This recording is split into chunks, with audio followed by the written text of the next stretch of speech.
আসসালামু আলাইকুম রহমতুল্লাহি বারাকাতুহু। আজকে আলোচনা করব কোন কালিমার ওজন 99 দপ্তর হতে ভারী হবে।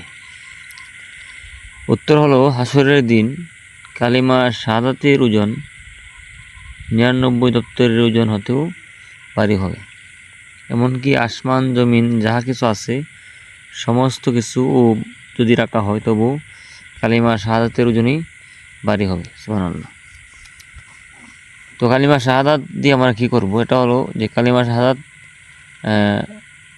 এটা এমন একটা কালিমা যেটা একত্ববাদের সাক্ষ্য বোঝায়। যেমন আশহাদু আল্লা ইলাহা, আশহাদু আল্লা ইলাহা, আমি সাক্ষ্য দিচ্ছি আল্লাহ ছাড়া কোনো মাবুদ নাই। ও আশহাদু আন্না, আমি আরও সাক্ষ্য দিচ্ছি হযরত মুহাম্মদ সাল্লাল্লাহু আলাইহি সাল্লাম আল্লাহ রাসূল। ও আশহাদু আন্না মুহাম্মাদান আবদুহু রাসূল।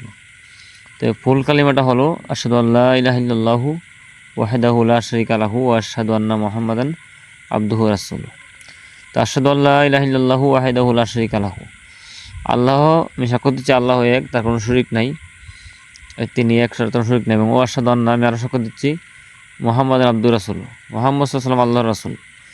তো এই কালিমা যদি কেউ বিশ্বাস করে তাহলে এটা হাসরের দিন আসমান জমিন যা কিছু আছে সব কিছু হতে ভারী হবে। তো এই কালিমার একটা বিশেষ আমল আছে, সেটা হলো উজু করে কেউ যদি আকাশের দিকে তাকিয়ে পড়ে তাহলে আল্লাহ রাব্বুল আলামিন হাসরের দিন তার জন্য 8টি বেহেশতের দরজা খুলে দিবেন। সে যে কোনো বেহেশতের দরজাই দিয়ে প্রবেশ করতে পারবে।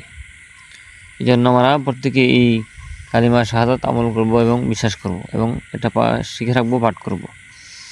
ভিডিওটি শেয়ার করে দিবেন যাতে সবাই জানতে পারে এই কালিমা শাহাদাতের ফজিলত সম্পর্কে।